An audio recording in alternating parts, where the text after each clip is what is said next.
Usha Rai is 86 years of age and a well-renowned and respected community leader, educator and pandita.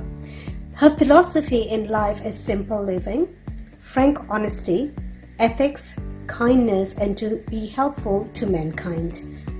Born as the eldest daughter of the Arya Samaj activist Thakur Kundan Singh Kush and Shiva Bai, she grew up in a family of modest means but strong values and principles. In a time when girls were lacking in opportunities to study, she boarded a ship at the age of 18 to India on her own to further her studies. The journey took 3 weeks, and she found herself in a strange country with people who would rather speak in Telugu than Hindi. But she continued to strive for her goals and to make her parents proud. On her return, she was one of the handful of women in Fiji who were educated to the level that she was. As the eldest in her family, she quickly took on the role of the breadwinner as a teacher and cared for her elderly parents for the rest of their lives. After her marriage to Mr. Jitendra Rai and the birth of their only daughter Sangeeta Rai, she was approached to take up the role of the principal at DAV Girls College in Suva, Fiji. This opportunity was another first in the country, as there were no lady high school principals of Indian descent at that time, and she became the first. Stepping into a mostly male-dominated education sector in those days was tough. She is well known for her services in educating girls from all divisions of society, and especially for her charity in educating girls from poor backgrounds. Her role in education continued here in Brisbane at the Mansfield High School when she migrated to Australia back in 1987. Upon retirement, she co-founded the Vedic Association of Queensland and has been playing a significant role in training others in the Vedic rituals.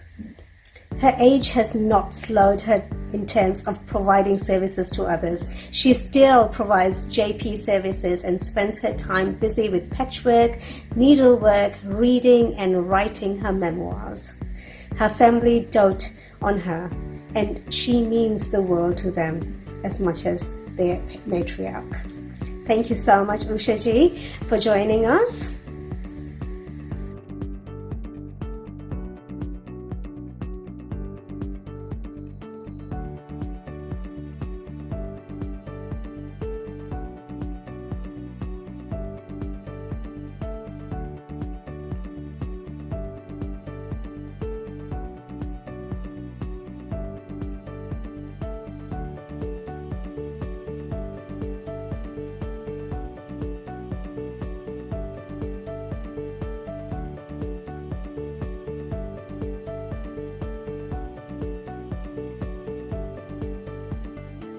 Lovely. This is Hina here from Angels in Heels, and I am super excited to have Mrs. Usha Rai here. Usha ji, welcome to Angels in Heels.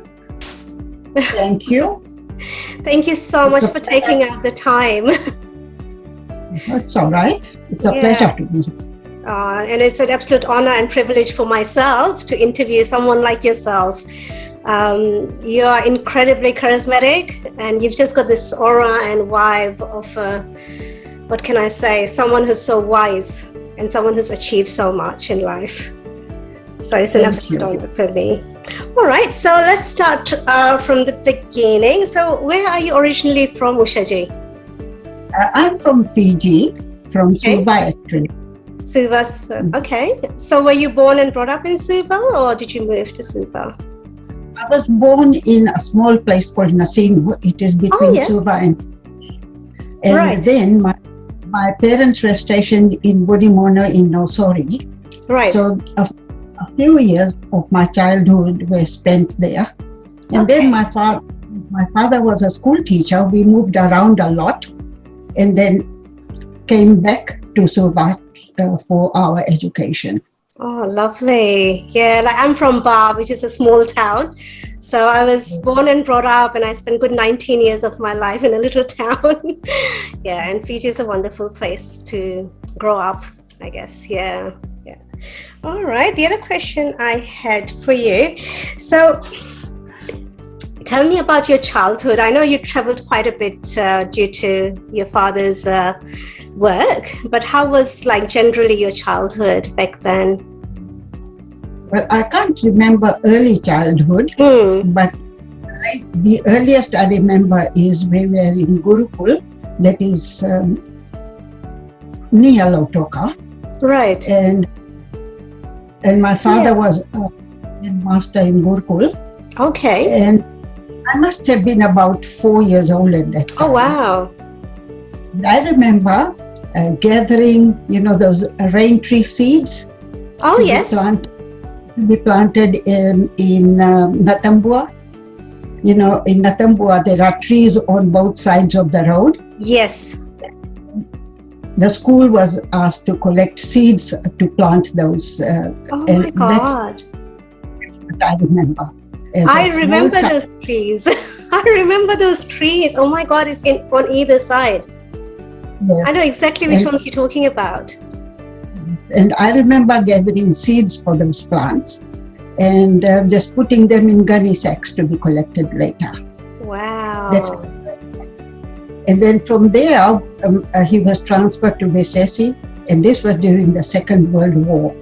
Okay. And we had an army camp in our backyard because there was a bush. There was a bush at the back with huge canopies. Right. And the tents were constructed under the trees. Maybe, there might have been two reasons for that. One, it was cooler under the trees, and huge canopies sort of prevented the planes flying overhead to spot the camp. Yeah. I remember that, and I remember the soldiers digging trenches. Oh my God. I would just go and stand by them and watch, and they would give us lollies or chewing gum. Oh. Oh wow! Was it like a scary sort of experience for yourself, or was it exciting to see so much going on? Like as a child, like it's completely different from adults. No, it didn't register. Yeah, it was an ordinary experience for us. I think I was too young. Too young to understand. Yeah. For us to have soldiers in the backyard was fun. Yes, and I would stand there and count the number of trucks in the convoy as it passed. Yes. I think back then we don't understand the severity of it and how serious things are. So it's exciting, it's fun, there's something going on in the background. So yeah, it's different. Yeah. And the camp doctor was there, and we were just there, and he would give us a treatment. Wow. And how long did all that go on for? Like for a while? 1945. Wow. Till the end. We had the New Zealand soldiers there first, and then the Americans replaced them. So they must have been there for a long time. Oh yes, I was there for 8 years, and I remember that clearly. Oh wow. And because they had taken over the school compound, and we were allowed to stay in the quarters. Yes. When the war ended, the school hadn't reopened, so we moved to Suva after that. Wow. Oh my God. I can't even imagine what that felt like. And you've got some great, amazing memory, because I couldn't remember what I did last week. So that's amazing if you can remember things from back when you were 8. So that's pretty awesome. All right. The other thing is about your family. I know your father was a headmaster, but how about everyone else? He was born in India, and he had 2 sons, and his wife died. And because he came from a joint family, the family took over the looking after of the children. Yeah. And he came to Fiji as a school teacher and also as a Vedic missionary to spread with us. And when he came there, he married my mother. Yeah. And three of us were born there: myself, my sister, and my younger brother. Lovely. So how about your mom? Tell me about your mom. She must have been one incredible lady. Oh, she was a very strong person. Yeah. And very artistic. She used to do crochet work, embroidery. Yeah. And she learned only Hindi. She had very limited knowledge of English, just one or two words. Yeah, but like back then, most women knew just Hindi. Yeah. Wow. And like, did she work, or was she like a full-time mom? Yes, she worked for a while.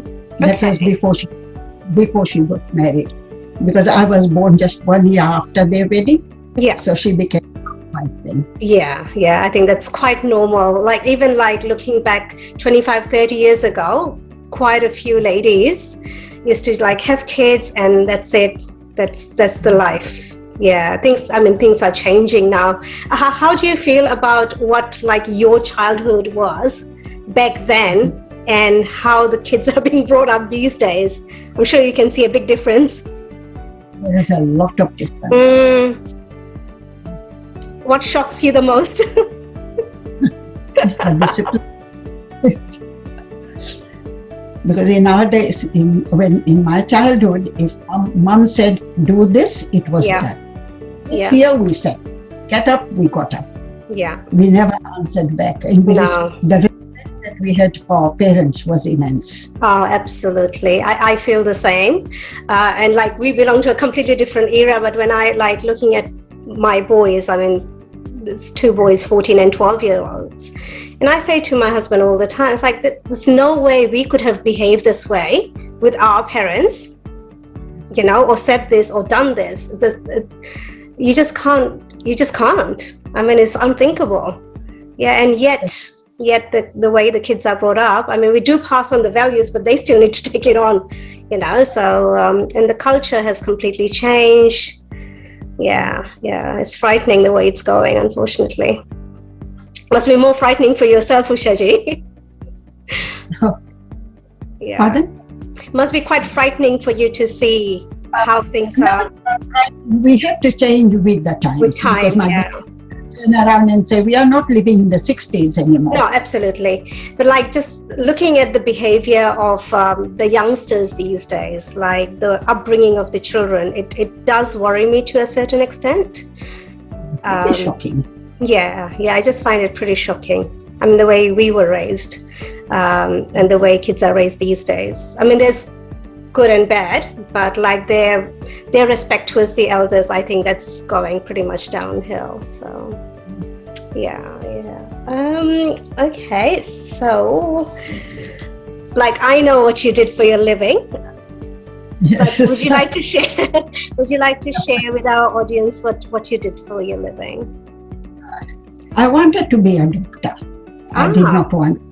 Yeah, but in those days there were no universities in Fiji. The highest level of education we could get was senior Cambridge. Yeah. See, and many people haven't even heard of junior and senior Cambridge exams. See, these were like a grade, say Form 4 and Form 5 exams. Yeah. The papers were set in Cambridge in England.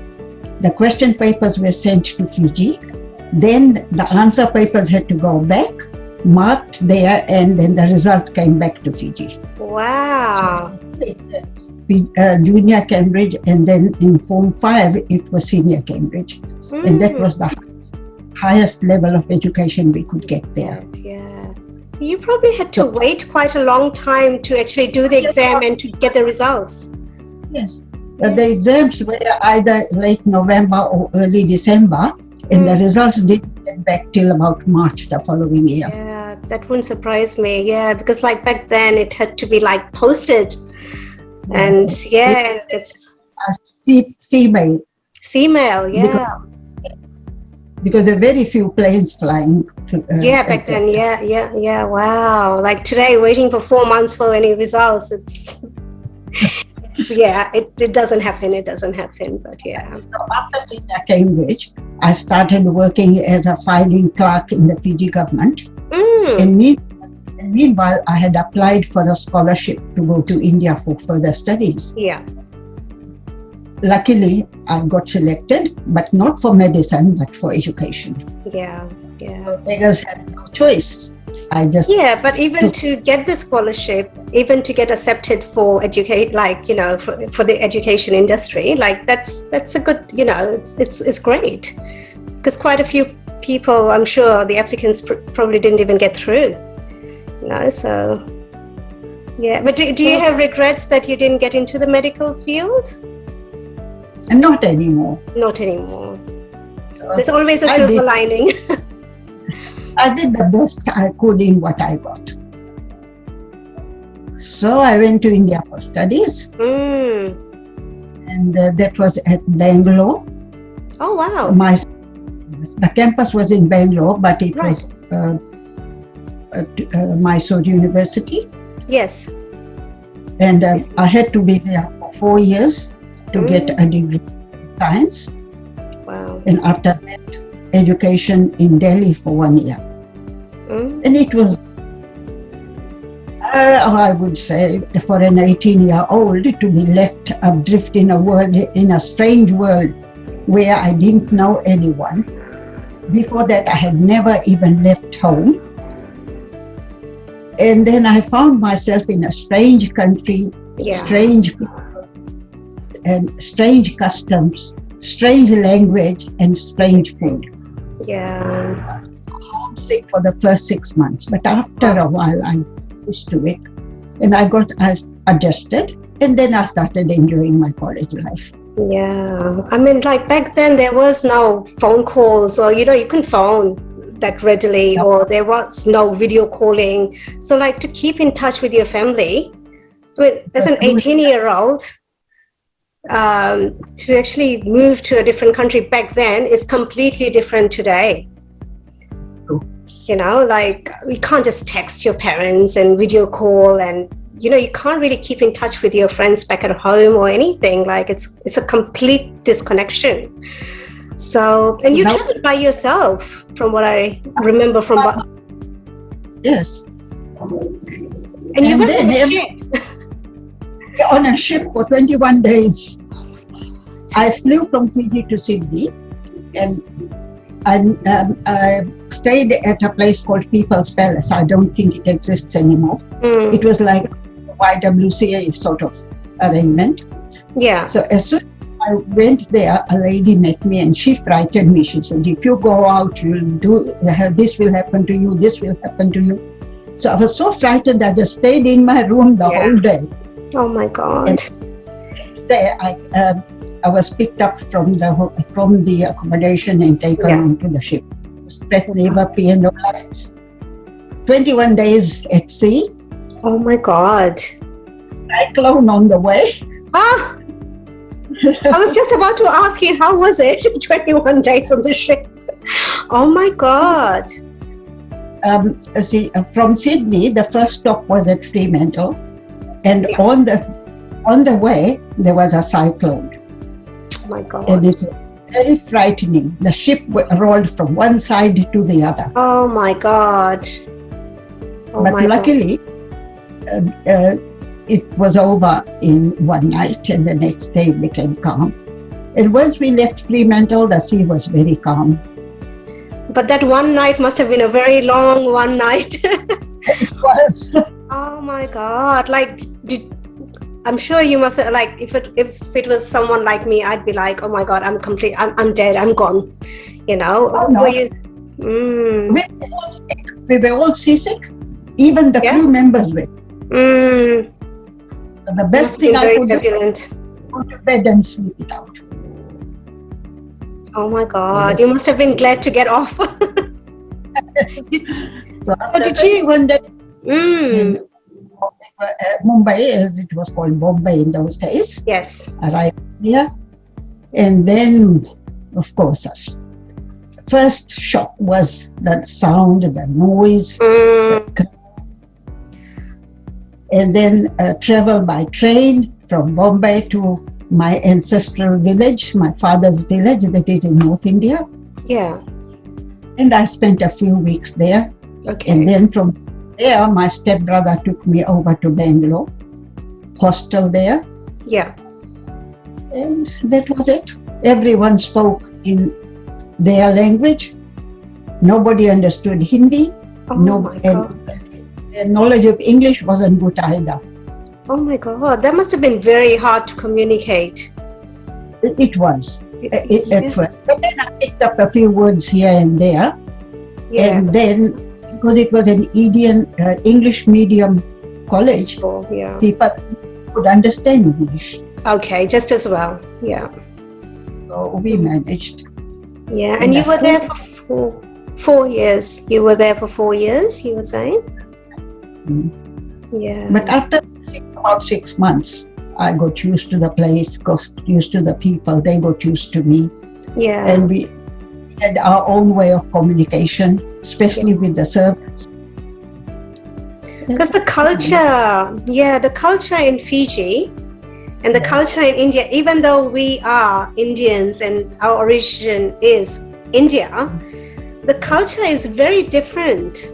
And the way of thinking is completely different between the Fiji Indians and Indians from India. So adjusting is not that easy. No, it took me about 6 months to do so. Yeah, yeah. So what was the most challenging for yourself, like adjusting to the new lifestyle? The food. The food? It was so hard, the food. Because in South India, their staple food is rice. Yes. And sambar. Yes. And they put lots of chilies in it. So hot. Oh, wow. And I mean, then as an Indian, if we find food hot, it must have been very, very hot. Oh my God. And so what I did, I used to have sugar and rice. And then they served yogurt as a side dish. And then the cook got to know me well. And then I wouldn't take any sambar with rice. He would give me yogurt, sugar, and rice. That's what I ate. Oh my God. That was my morning every day. meal. And every day for 4 years. Oh my God, you survived on rice. Yes. And then at lunchtime, we had a canteen in the compound. Yeah. So I opened it there, and then I used to have sugar and dosa. And to do that every single day for 4 years, that is just unreal. Oh, looks like your screen has frozen. Why is that? Yeah, Usha ji?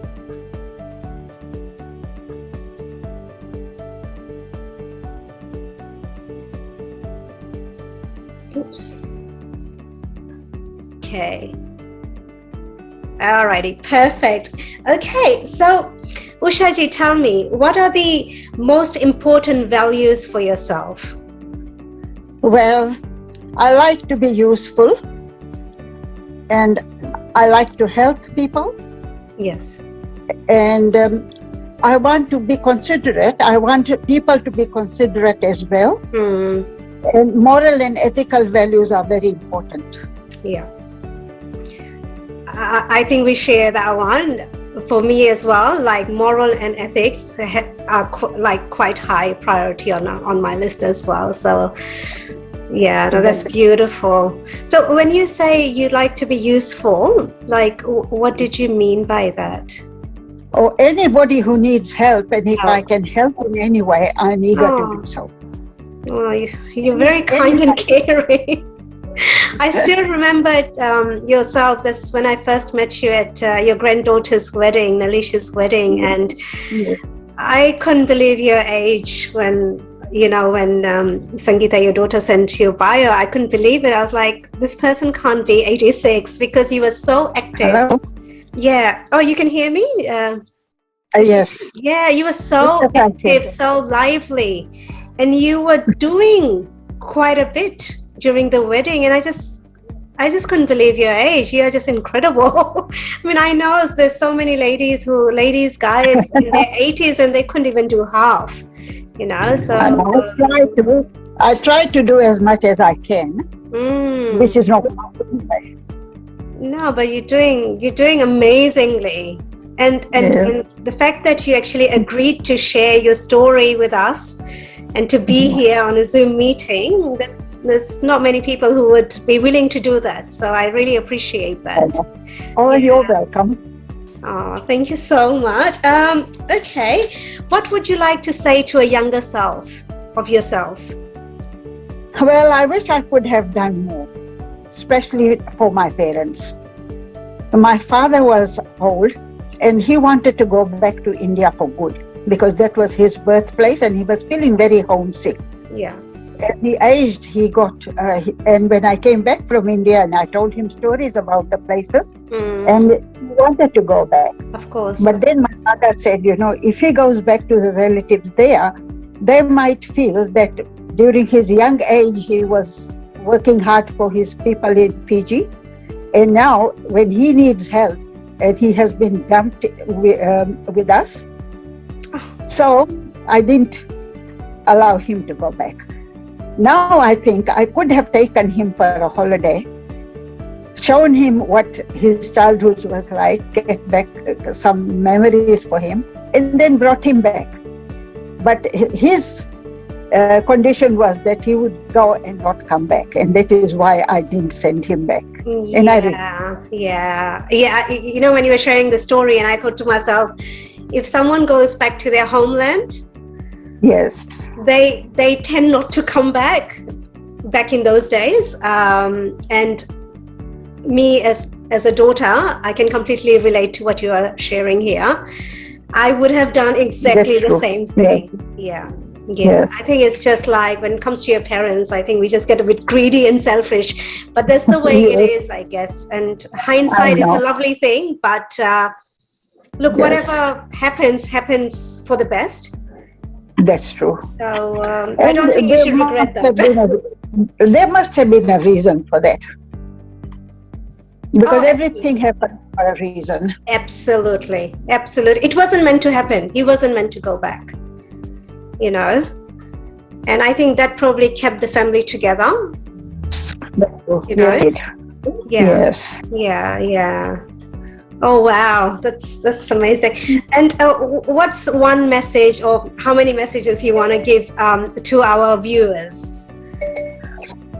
Well, I want them to do the best, whatever comes their way. Like, I did not want to be a teacher, but when I became one, I tried my best. Yeah. And I really reached the top of the profession. I was the principal of a high school for 17 years. And the transition from Fiji to Australia wasn't bad either, because when I came here, I taught at Mansfield State High School for 3 years. Yeah. And because while I was the principal, I did teach 2 classes per year.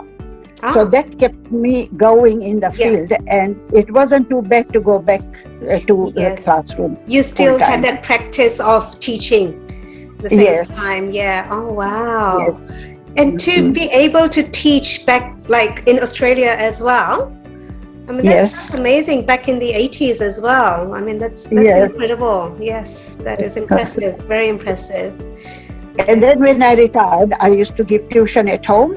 And we had these high school students who would come home for help. So you wouldn't stop.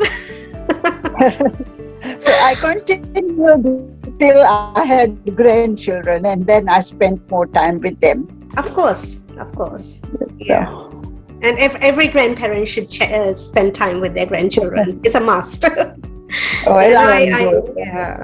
No, I love that advice that you've given all our viewers, that no matter what you do, always do your best. That's true. And I truly believe in that, because that's what I tell my kids. No matter how trivial the work is, try and do your best. It doesn't matter what it is, just do your best. Yes. Yeah, and I just love that. I've got one last more question, Usha ji. If the universe were to give you 3 wishes, what would they be? Yes. Well, it would be, I would wish for good health for my family, my daughter, son-in-law, husband, and my grandchildren. I would like them to be healthy in mind as well as in body. Lovely. I would like them to be financially independent, and I would like them to progress in their career as far as they can go. Everything for them. How about yourself, Usha ji? I think I'm content at this age. You seem I've very had content. I've had a carefree childhood, an enjoyable youth, an interesting and fulfilling career. I enjoyed my retirement. Yeah. Spending time in my hobbies of quilting, tapestry, reading, and so on. Nice. And apart from good health, what else can I ask for? Yeah. I think I've had everything. Beautiful, beautiful. You are incredibly inspiring, and you will empower so many women out there. All our viewers, I'm sure they would love listening to what you have to share. So thank you so much, Usha ji. I really, really appreciate the time that you've taken out and your willingness to share your knowledge with all of us. Thank you so much, Usha ji. Okay. Oh, you're frozen again. Okay. Right. Okay, I just love the. Okay.